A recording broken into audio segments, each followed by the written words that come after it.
Hello, theme park enthusiasts, and welcome back to Planet Coaster and to Appleford Amusement Park. I'm not going to talk a lot in this video because really what this video is just sort of finishing off the park. I'm not putting any new rides, any facilities or anything in really. All I'm doing is going through and putting in the last few details that were needed. So some fast pass and wait time signs. We're putting in the plants that are needed. We're changing some of the workers' clothes to be appropriate for the park, everything of that nature. We're just getting everything set up. So the next video, which will come out next week, I will actually open the park and we'll have visitors come in. We'll see how the park runs and operates with the visitors, and we'll really see if what I've made was a successful park, and I do hope it is. One note I did want to note here, because I do already have plans for my next park. It is going to be a while though before you see that on the channel, because just the sheer level of detail I want to put into that park. I'm not going to be posting anything about the park really until I probably have the first section of the park done. And I somewhat expect at that point I'm going to open the park when the first section's done, and then I'll continue working on the next section and so on. It's not going to be on a regular schedule. Basically, when I finish one section, I will put out those videos over the weeks, and then whenever I get the next section finished, I will put them out, but there's no guarantee that they will run in concurrent weeks. I did just get back from my honeymoon a couple weeks ago here, and we went to a lot of theme parks while we were on vacation. One thing that I will say and note, and it's something I will be looking at in next week's video when we're looking at how this park is operating overall, is I am very much not a fan of the sort of fast pass mentality, particularly at Disney World. Overall, the other parks, it was a little bit annoying to have the people with the fast pass, because then it sort of feels like they jump ahead of the line, everything like that. And I get it. They're allowed to. They paid for that right. But for the most part, Universal Studios is a great example, since it's quite a good comparison to Disney. They handled it to the point where you still didn't really feel like you were being held up in line for too long. For example, if there was 2 cars on a train or anything of that nature, one car for the most part would always be reserved for the people who had the fast passes, the other one would not. And so that way there was always movement in what Disney called the standby line. Now at Disney though, that was an entirely different story. The standby line at Disney felt like basically you were almost a second-class citizen, and it was really disappointing and disheartening. Particularly when we were in Magic Kingdom, it was a busy day, and we didn't even get to go on most of the rides that we wanted to because the lines that we waited in took us several hours for each ride. And the line itself would have flowed perfectly fine, but we always had the fast pass people that were basically jumping the line. And what Disney was pretty much doing was taking one group of people from the standby line and then roughly 20 groups, it seemed like, from the fast pass line. Now, that doesn't seem like a fair margin to me. For this park, in the game you are able to choose how many fast pass versus non-fast pass people go onto a ride. So I am going to be watching once we open the park to see how that works out overall. I will say I'm pretty much already set though that on the next park that I do, I don't intend to have fast pass lanes. This is something that you do see in some of the parks in Europe, I believe. Europa Park for one, which is sort of a Disney-like park. I do not believe has a fast pass at all. They have a single rider queue, and they have basically a virtual queue, but anybody can use those. There is not a sort of pay-to-win type of situation when it comes to getting on rides. And I don't want that in my parks, because as I said, it left me with a bad taste in my mouth while I was at the park. It left my wife now with a bad taste in her mouth for some of the rides.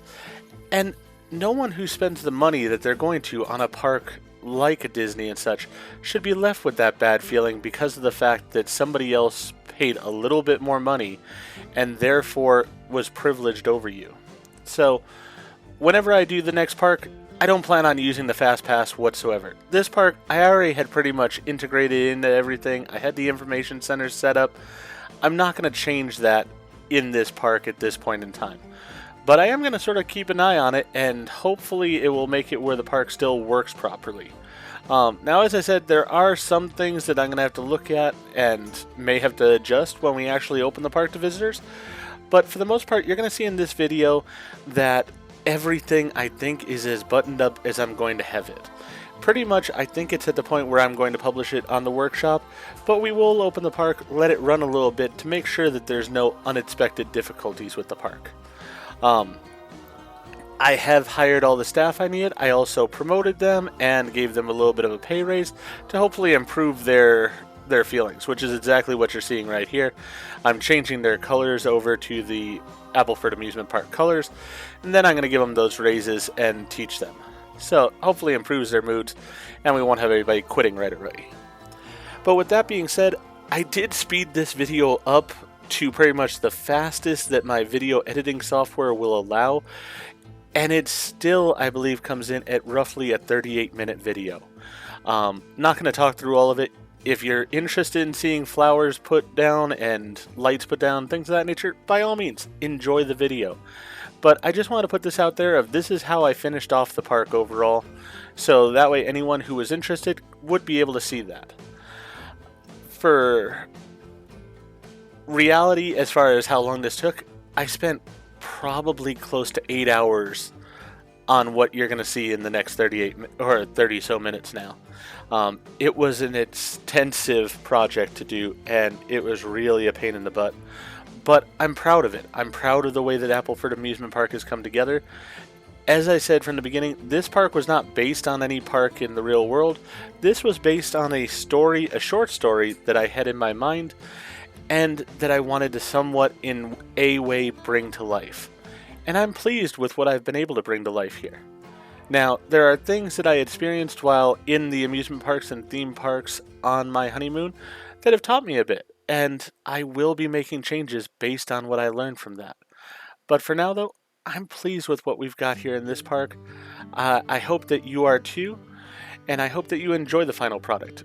After the next video, once we start bringing people into the park, I will be posting the park on the Steam workshop, so if it's something that you would like to play with yourself, by all means feel free to. I have not done anything like holiday setups for this park or anything like that.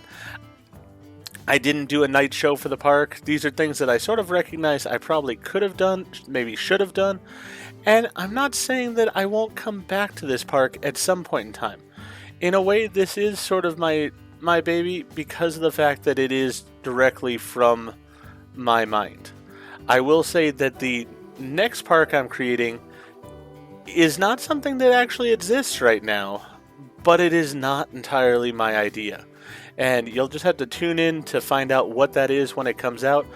But as I said, it is something that is using other people's ideas, other people's concepts.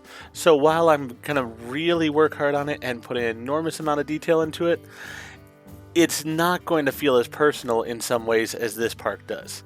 So there is the possibility I will do more to this park in the future. For now, though, I am going to say that this is done.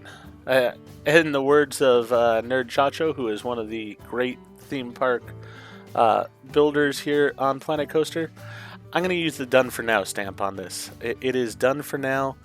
I'm pleased with the way it came out. With that being said, I will leave you be to enjoy the music and the video. If you do like what you see in this episode, please go ahead and click that like button. And if you've not already, please subscribe to the channel, click the bell icon, so that you're aware when I produce new videos in the future. And so that way you can see when the guests enter the park here next week. Thank you, and I do hope to see you back for more Planet Coaster.